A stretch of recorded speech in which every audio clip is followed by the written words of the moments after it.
integração aí de todos os jogadores. E não venham falar que os outros que estão mais fracos, é que o Corinthians está mais forte. Não, se você olhar, a gente tem que ser justo também. O Corinthians pegou o Velo, que não ganhou de ninguém, e pegou aí o Água Santa, que está sofrendo também, tomou 6 na última rodada do Mirassol, enfim.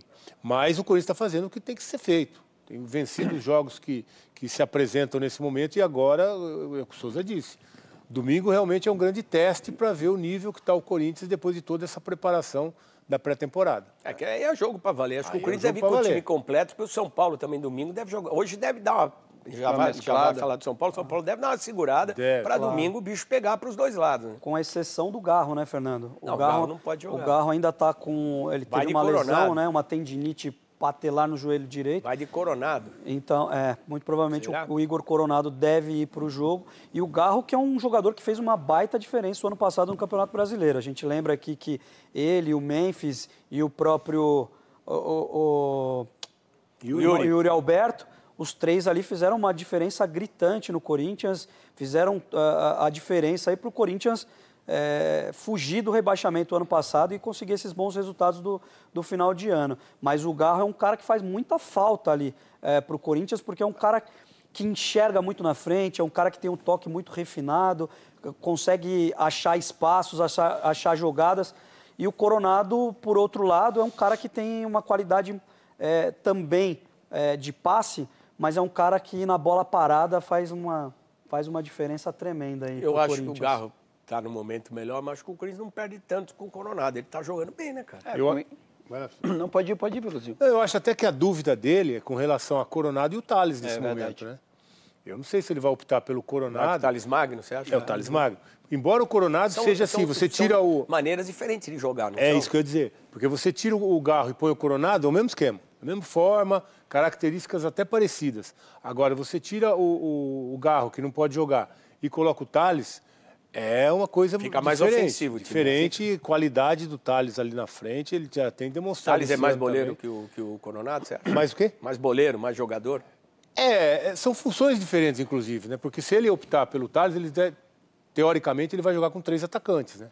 O Thales pela esquerda, o Yuri centralizado, o Memphis por ali também. O Memphis até pode fazer mais essa do Garro também. Então é uma forma diferente de jogar.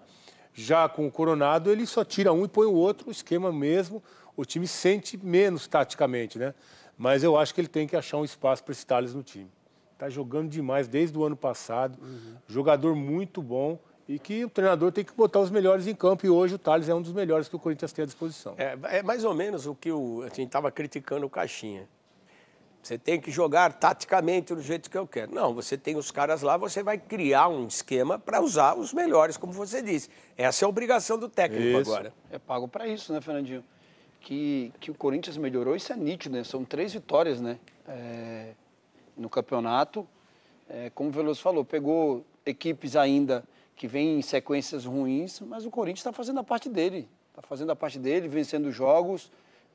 Independente de quem esteja jogando, o Corinthians tem jogado muito bem. E outra coisa, né, Fernandinho, eu tenho falado aqui desde o ano passado, torcedor do Corinthians, mesmo com tudo que aconteceu ano passado, com o time brigando pelo rebaixamento, é um torcedor que incentiva desde o começo ao fim. E você pegar o time com a sequência que está, de 3 vitórias seguidas, é importante para o atleta. Só que o treinador, né, demorou muito ano passado para achar esse time ideal. Ele mexe às vezes, ele gosta de colocar alguns jogadores, e o Charles é um que a gente critica bastante, porque se perde a qualidade com ele demorou a colocar o Bidon, mas é um time, se eu fosse o treinador do Corinthians, eu colocaria um menino da base, que vai jogar contra o meu São Paulo, né? Eu colocaria um menino da base. Mas como comentarista... Para enfraquecer o time. Para enfraquecer o time. Você botaria o moleque da base? Para enfraquecer o time, mas como comentarista, eu entraria com o Thales Magno, porque é um jogador de muita qualidade, um jogador habilidoso, um jogador que é difícil de marcar. O Coronado já é um jogador que joga mais com a bola no pé, com a bola parada, como o próprio Gustavinho falou. Agora o Thales Magno é o que tem feito a diferença. São 2 gols no campeonato, né, Fernandinho? 2 gols que tem feito. É um jogador que, se não tivesse machucado o ombro no passado, possivelmente teria sido titular o resto do ano inteiro. Tô vendo as defesas do goleiro do Água Santa, é impressionante. Ele foi muito bem. Mas, desculpa, Veloso. Mas tem um detalhe também, Fernando. O Corinthians começou a amassar o Água Santa depois da expulsão do Ramon. O Ramon fez uma falta no Memphis e acabou tomando o segundo amarelo, acabou sendo expulso. E aí o Corinthians deitou. Aí só deu o Corinthians podia ter feito aí 3, 4 gols tranquilamente. O Pedro Raul, inclusive, teve chances claríssimas, inclusive na cara do goleiro do Água Santa, aí acabou chutando em cima, perdeu alguns gols, mas o goleiro do Água Santa foi realmente excepcional ontem, principalmente na cabeçada aí do Memphis, que ele foi buscar no cantinho, a bola quica, né? O Veloso sabe melhor que eu, essa bola quicando é muito difícil para o goleiro pegar e ele foi muito bem, né, Veloso? O time perdeu e o goleiro ainda, acho que foi o melhor do jogo. Foi o melhor do jogo, assim como foi o do Velo. Lembra no segundo tempo do goleiro do Velo também, foi muito bem. Então isso significa que o Corinthians, mesmo com esse time modificado, está criando volume, muito. Tá com volume de ataque, poderia ter, se não fosse essas... Ontem poderia ter sido uma goleada do Corinthians, contra o Velo também. Né? O placar, o resultado apertado não reflete a realidade. Né? Contra o Bragantino não. Mas esses 2 últimos jogos, o Corinthians com certeza poderia ter goleado uns 4, 5. Seria um resultado até normal pelo que o Corinthians tem criado. Então isso demonstra que o Corinthians está num estágio aí até melhor do que os outros, mas não é na parte física, é na parte realmente de confiança, de como terminou o ano passado e como esse grupo se apresentou para essa temporada. Certo, Fernandinho? Pois é, e sabe, Veloso, uma coisa interessante, vale até como argumento para a gente aqui, contra o Bragantino o Coronado não jogou.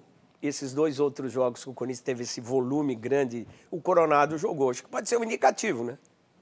Pode, porque você não muda muito a forma de jogar do time, né? Então, talvez não seja o momento de alterar, começar mudando a forma de jogar no time, né? Do time. Mas o Thales tem entrado muito bem, né, Fernandinho? Quando joga, ele... Não sei, eu acho que aí é o Ramon, é o dia a dia, vendo os jogos, que ele vai decidir. O Coronado, ano passado, teve poucas oportunidades, teve problemas. Quando entrou até foi bem, mas... ele joga bem nessa situação. Um cara que nunca havia jogado no Brasil, praticamente. Né? Mas ele joga bem nessa situação, que eu ia te dizer, quando o Garro não está.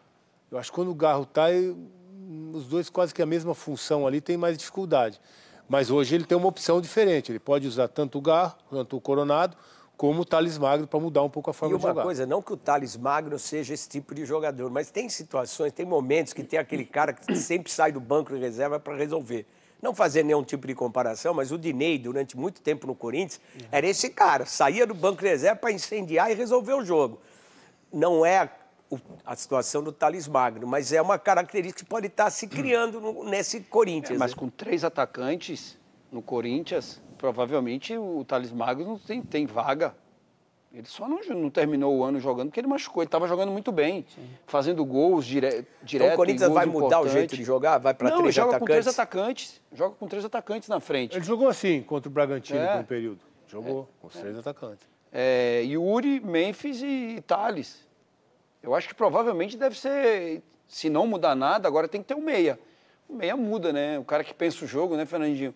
Você tem um meia de qualidade. Coronado e o... Memphis. E o Memphis. Não, o Coronado e o... Thales Magno. Magno podem jogar juntos? Pode. Aí. Pode, claro. Pode jogar. Ele tem que tirar um de trás. Tira um volante. Tem que tirar um volante. Quem jogaria ali? Ele não tira, Isso aí jogaria o Paraguaio, joga? Isso ele não mexe. Isso não mexe, não. Ele não Vai mexe. ficar com os 3 ali. Então não dá para os 2 jogarem. Dá para jogar. Você perde criatividade, porque você não tem aquele meia ali na frente.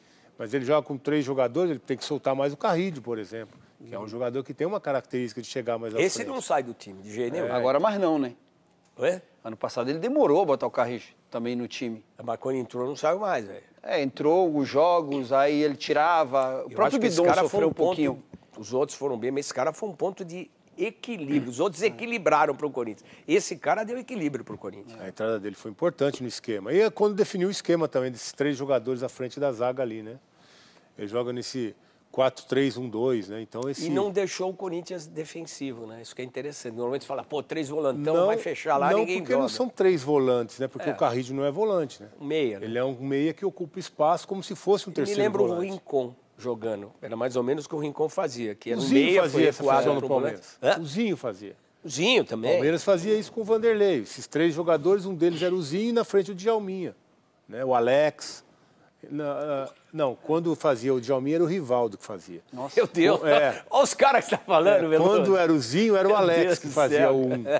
Então era diferente, mas o Palmeiras jogou muito tempo assim, dessa forma. E ele demorou, né? E ele demorou a achar esse trio de volantes. Antes ele jogava com o Zé Martínez jogava Charles Ranieri. e Ranieri. Não tinha ninguém que construísse esse jogo. Porque volante hoje, Fernandinho, de volante que só marca hoje, não consegue jogar no futebol, não. Porque antigamente quem construía jogo era meia. Hoje quem constrói jogo, se constrói jogo até no zagueiro. A verdade é o seguinte, o cara tem que saber jogar bola, irmão. Não importa onde ele está, a bola está no pé dele, ele tem que saber o que fazer com ela. Não é só esse lance de tática. O técnico monta o time, nós vamos jogar assim, mas quem vai resolver é lá dentro, irmão. Você não sabe para que lado a bola vai pingar, para onde o cara vai driblar, tudo mas isso muda. Tem treinador, dependendo de como o time Eu acho que essa ditadura dos treinadores é complicada, velho. Porque você colocar um menino da base igual o Bidon para poder jogar é difícil. Porque ele não tem a estrutura física, ele não é um cara que tem o porte físico do Alex Santana. Então, às vezes, o treinador demorou a mexer nele, colocar. E ele e Carrijo são jogadores que ajudaram o Garro. Porque não adianta só marcar, Fernandinho. Marcar, você coloca... É cômodo. Você some do jogo, você só reage, você não age. E quando você pega a bola, você devolve de novo. Você não tem um passe. Agora, quando ele achou Carrijo e Bidon, aí o time cresceu. Agora, ele demorou a achar esse trio. Porque ele insistiu com alguns jogadores. Não é tão fácil também achar onde dá liga, onde funciona, né, cara? Mas ele mexeu demais. Eu acho que ele botava o Carrijo, às vezes... O Carrijo agora está jogando mais... Dos três, ele é o da direita. Mas aí ele botava, às vezes, ele trocava, botava pela esquerda, o Alex Santana trocava de lado, então ele fazia muita confusão, e isso dificultou também. É porque era um momento de desespero, né, Veloso? Às vezes no desespero fica difícil você ter lucidez, né? O cara quer sobreviver, precisava, aquele momento era de sobreviver. Falou. Então, depois no final, quando achou, e agora é por isso que ele não abre mão mais, desses três jogadores que jogam à frente da zaga ali. Dentro dessa tendência, talvez fique com o Coronado ali, né? Eu acho que a tendência é essa, para ele não mexer no esquema dele. Mas seria uma novidade, por exemplo, e uma mudança. E precisa na ter essas estrutura do alternativas, time com o né? Thales. Precisa. Eles treinam durante a semana essas alternativas. Às vezes nem sempre elas funcionam. Mas não pode, né? Senão vira previsível. Como o Palmeiras ficou boa parte do ano passado. O Palmeiras era um time previsível. Os jogadores não estavam numa boa fase individual. E aí o que o Palmeiras fazia, mais ou menos, todo mundo sabia, né, gente? Marcava o lado direito do Palmeiras. O esquerdo não funcionava, porque o Felipe não estava bem. O Lázaro também não estava bem. E aí você só tinha um lado para jogar e um lado que o adversário tinha que marcar. E mesmo assim... Que não é fácil. E mesmo assim era difícil. Marcar não, eu sei, mas difícil. Muita gente estava reclamando que o Abel ficou previsível. Mas que o técnico... É isso que eu falo, o técnico vai até a página 5. Depois são os caras que têm que resolver. O problema é que hoje a gente tem menos caras que resolvem, né, Fernando? Também. E é por isso que o treinador ganhou esse papel. Mas tem dos dois lados, né? O treinador ganhou esse papel de protagonista em função disso. Porque se ele não tem a tática, se ele não arma o time, se ele não ajeita o time, se ele não tem ali um respaldo dos jogadores, a coisa não funciona mesmo. Mas sabe o que me passa às vezes a impressão? No tempo de você de jogadores, os caras... Existia essa ingerência do técnico, mas os jogadores tinham mais personalidade para também resolver. Eu acho que o jogador parece que se acomoda, cara. O que o senhor quer que eu faça? Eu acho que a gente caiu... O que o senhor precisa que eu faça? Acho que a gente ficou muito para trás, o futebol brasileiro ficou muito para trás por causa disso, Fernandinho. Justamente por causa disso, porque a gente copiou muito a parte tática. O jogador brasileiro ficou muito obediente. Exatamente. Não ficou? Hoje você está mais preocupado com um cara que cumpre o papel mais taticamente do que o cara que desequilibra. E a gente vê o que faz diferença hoje ainda é o cara que desequilibra. Por isso que eu acho um absurdo o que o Caixinha falou do Soteldo. Ô, Fernando, uma conversa de bar há alguns anos atrás com alguns jogadores que estavam na Copa de 2002, né? Os caras falavam que o Felipão dava aquela preleção, é isso. E aí, num determinado ponto da partida, os caras falavam assim, olha... Cara, não tá funcionando isso. Mexe você pra cá, vem você pra cá.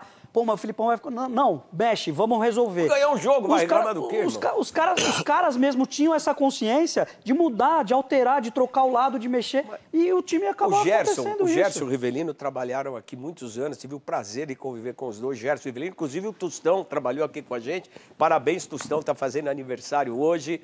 Um dos grandes jogadores da história do futebol. Hoje um grande... colunista esportivo, um grande abraço